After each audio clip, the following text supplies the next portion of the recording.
একের পর এক ব্যাংকের তালা। এ চিত্র বন্দরনগরী চট্টগ্রামের আগ্রাবাদ এলাকার। সোমবার পর্যন্ত চট্টগ্রামে এই এলাকায় সম্মিলিত ৫ ইসলামী ব্যাংকের ৫টি ব্রাঞ্চ এবং খাতুনগঞ্জে আরও ৪টি ব্রাঞ্চে তালা ঝুলিয়ে বিক্ষোভ করেন একদল জনতা।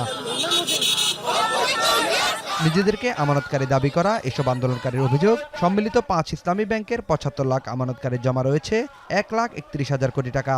বারবার টাকা ফেরত চেয়েও না পাওয়ায় বাধ্য হয়ে ব্রাঞ্চে তালা দেন তারা। তার নিজস্ব ক্ষমতায় দিতে পারে। তবে ব্রাঞ্চে তালা দেওয়ার ঘটনায় কেবল চট্টগ্রামেই নয়, এর প্রভাব গোটা ব্যাংক খাতে পড়বে বলে মনে করছেন অর্থনীতিবিদরা। তাদের মতে, সাধারণ মানুষের আস্থা তৈরি করতে হলে দ্রুতই ব্যবস্থা নিতে হবে নিয়ন্ত্রক সংস্থাকে। এই বিক্ষোভের মাধ্যম দিয়ে সামনের দিনে ব্যাংকিং খাতে আস্থাহীনতা সৃষ্টি হবে, অর্থনীতি চাঙ্গা হবে না এবং এটার সাথে যেটা হবে, আবগারি শুল্ক আদায় হবে না, ভ্যাট আদায় হবে না, আয়কর আদায় হবে না ব্যাংকিং খাত থেকে, যেটা করে কর জিডিপি অনুপাতও কমে যাবে। কোনো এলাকায় যদি শুনে অমুক ব্যাংকের 2টো ব্রাঞ্চ বন্ধ করে দিয়েছে, তখন অন্য এলাকার মানুষ মনে করে আমাদেরগুলোও বন্ধ হয়ে যাবে।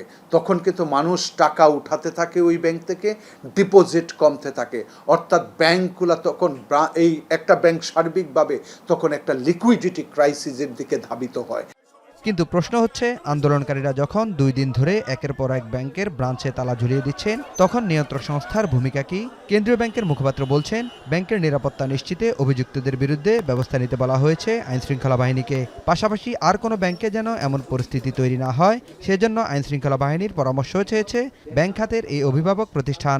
আইনশৃঙ্খলা বাহিনী এই বিষয়টা দেখবেন যে কোনো বৈধ ব্যবসায়িক প্রতিষ্ঠান যাতে দিনে দুপুরে বা যে কোনো সময় হোক, কোনো গ্রাহক যাতে সেখানে তালা দেওয়ার সুযোগ না পায়।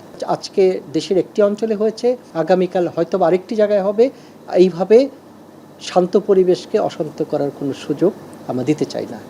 এই যখন অবস্থা, তখন এস আলমের লুটপাটে খাদের কিনারায় দাঁড়ানো এসব ব্যাংকের আমানতকারীদের অর্থ ফেরতের বিষয়ে কেন্দ্রীয় ব্যাংকে নতুন করে ভাবার পরামর্শ দিয়েছেন বিশেষজ্ঞরা। নাঈম কামাল, এখন, ঢাকা। ৭২ ঘন্টা ময়েশ্চার লক সমৃদ্ধ লিলি বডি ওয়াশ। শিয়া বাটারের গুডনেস স্কিন রিপেয়ার করে রাখে সফট ও গ্লোয়িং।